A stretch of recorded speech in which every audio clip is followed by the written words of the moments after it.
আজকে আমরা সিটি স্ক্যানে কিছু বেসিক নিয়ে আলোচনা করব। তো সিটি স্ক্যান, এক্স রে এই ধরনের ইমেজিং যেগুলো আছে সেগুলো হলো ভিজুয়াল মেমোরাইজেশন মাধ্যমে শিখতে হয়। তো নর্মালি এগুলো আসলে অত একটা ডিফিকাল্ট না, জাস্ট ওয়েটা জানতে হয়। তো এখানে আমাদের আমরা ফার্স্ট ফেজে যে অ্যানাটমিটা পড়ছি, brain anatomy, just brain anatomy সম্পর্কে একটু ধারণা থাকতে হবে। তো নর্মালি আমরা কি জানি, এক্স রেতে এ আর কি দেখায়, কালো দেখায়। আর সিটি স্ক্যানও তার ব্যতিক্রম না, সিটি স্ক্যান হলো একটা বিশেষ ধরনের এক্স রে। হ্যাঁ, এটাতে একটু এক্স রে থেকে ভালো ধরনের ইমেজগুলো আমরা পাই, কারণ এগুলো অনেকগুলো কাট নেওয়া হয়। আচ্ছা, তাইলে এখানে আমরা ফার্স্টেই এই যে দেখতে পাচ্তেছি কালো অংশটা, হ্যাঁ কালো অংশটা, এটা হলো আমার এয়ার, যার কারণেই সিটি স্ক্যানে এয়ারটাকে এক্সরের মতোই কালো দেখাচ্ছে। হ্যাঁ, তারপরে এখানে আমরা দেখতে পাইতেছি এই যে গোল একটা সার্কেল দেখতে পাচ্ছি ব্রেন টিস্যু চারদিকে।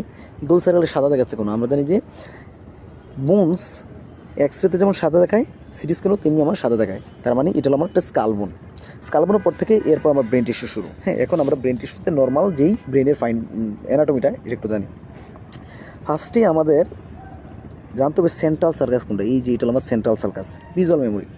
সেন্ট্রাল সার্কাসেই দেখবা ব্রেন টিস্যুতে, মানে সিটি স্ক্যানের মধ্যে একটা সার্কাস, বড় একটা সার্কাস মাঝ বরাবর, মাঝখান বরাবর একটা বড় সার্কাস দেখা যায়। এখন এই যে এদিকে কিন্তু সার্কাস আছে, এদিকে সার্কাস, এটা না, যাক মাঝ বরাবর যে সার্কাসটা থাকবে সেটা আমার সেন্ট্রাল সার্কাস। এটা কিন্তু সেন্ট্রাল, হ্যাঁ, নামেই বোঝাইতে সেন্ট্রাল সার্কাস। সেন্ট্রাল সার্কাসের ইম্পর্টেন্সটা কি? সেন্ট্রাল সার্কাসের ইম্পর্টেন্সটা হলো সেন্ট্রাল সার্কাসের উপর ডিপেন্ড করে আমরা লুপগুলোকে আইডেন্টিফাই করব। যেমন সেন্ট্রাল সার্কাসের সামনে যে অংশটা সেটা আমরা বলবো ফ্রন্টাল লুপ, আর পিছনের যে অংশটা, এই পিছনের এই অংশটা বলবো আমরা প্যারাইটাল লুপ।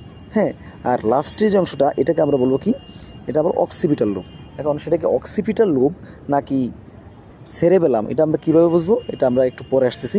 এখন এই যে এদিকে খুব সুন্দর করে দেওয়া আছে, এই যে এদিকে দেখো frontal loop, right left frontal loop, central circus, তারপর প্যারাইটাল লুপ, তারপর অক্সিপিটাল লুপ। এই নর্মাল ফিজিওলজি অ্যানাটমিটা যদি আমরা জানি এই সিটি স্ক্যানে গেতে, তারপর আমরা আসলে বুঝতে পারবো প্যাথোলজিটা, যে এই আমার অক্সিপিটাল লোবে স্ট্রোক হয়েছে, তাহলে অক্সিপিটাল লোবের নর্মাল কাজ কী, তাহলে স্ট্রোক হলে ওই নর্মাল ফিজিওলজিটা হ্যাম্পার হয়ে যাবে। হ্যাঁ, তারপরে দেখো যে এখানে, এই যে এখানে ফার্স্টে, সরি এটা না,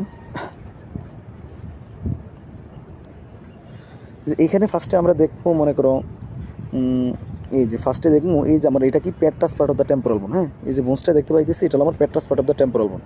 এখন পেট্রাস পার্ট অফ দ্য টেম্পোরাল বোন যদি কোনো সিটি স্ক্যানে দেওয়া থাকে, তাহলে তার পিছনের যে অংশটা এটা আমরা অক্সিপিটাল লুপ বলবো না, এটা আমরা অবশ্যই বলবো সবসময় সেরেবেলাম। কারণ আমরা জানি এটা হলো ইনফ্রাটেন্টোরিয়াল কার্ড, কারণ পেট্রাস পার্ট অফ দ্য টেম্পোরাল বোনের নিচের অংশটা যেটা, এটা সবসময় পিছনে আমার সেরেবেলাম থাকে। তাহলে আমরা যদি কোনো সিটি স্ক্যানে যদি অবশ্যই পেট্রাস পার্ট অফ দ্য টেম্পোরাল বোন দেখি, তাহলে তার নিচের অংশ আমরা সবসময় সেরেবেলাম বলবো, কারণ এটা হলো ইনফ্রাটেন্টোরিয়াল কার্ড। হ্যাঁ, মানে এটা গুরুত্ব কী, কারণ আমরা